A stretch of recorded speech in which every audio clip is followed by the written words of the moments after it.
SNP fell into crisis when Sturgeon fired the head of SNP to cover up defeat. NICOLA Sturgeon could be set to sack her Education Secretary John Swinney following an exam shambles last summer. Mr. Swinney, who also serves as Scotland's Deputy First Minister, presided over a controversial U-turn on exam results due to COVID-19. More than 124,000 results were downgraded during a botched SQA moderation process in August 2020, which was introduced after COVID-19 forced the scrapping of exams. Protests forced Mr. Swinney to apologize, with amended grades eventually being withdrawn, creating a huge backlash from parents, students, and teachers. As a result, teacher estimates were reinstated on hires, advanced hires, and national fives.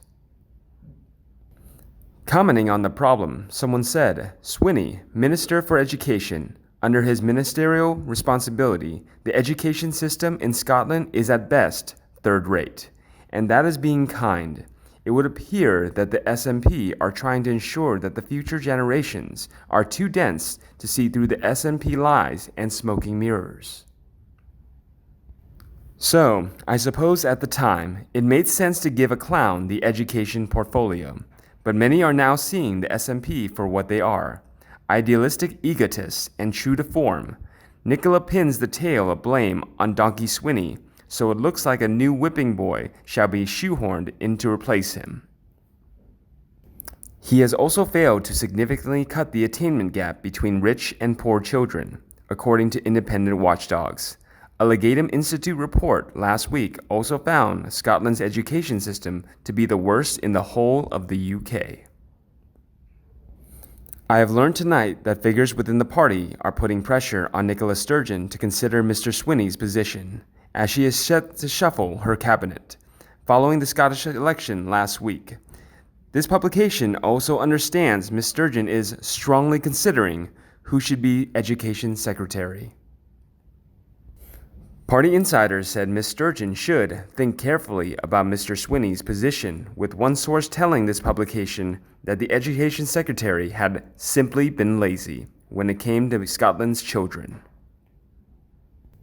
Michael Mara MSP, Scottish Labour's education spokesman, said there has been a complete absence of education leadership from the Scottish government throughout the pandemic. Families have been left adrift as policy U-turns mount.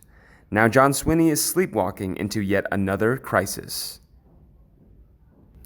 We look like we are going to see a repeat of last year's exams shambles. It may well be much worse. This is against a backdrop of teacher cuts, falling performance, dropped legislation, and a loss of faith in government. John Swinney should be moved on. Unfortunately, it ain't just Swinney that needs to be chopped off at the ankles. It's the whole of the SNP.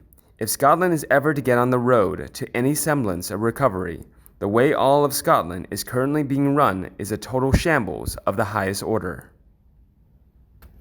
A National Audit Office investigation into the SNP, Sturgeon, the misappropriation of taxpayers' funding, and the countless other wasted uses of taxpayers' money are long overdue, and as a matter of urgency, the devil should be suspended in Scotland, subject to the prior investigation being carried out into how Scotland has been run into the ground these past 14 years.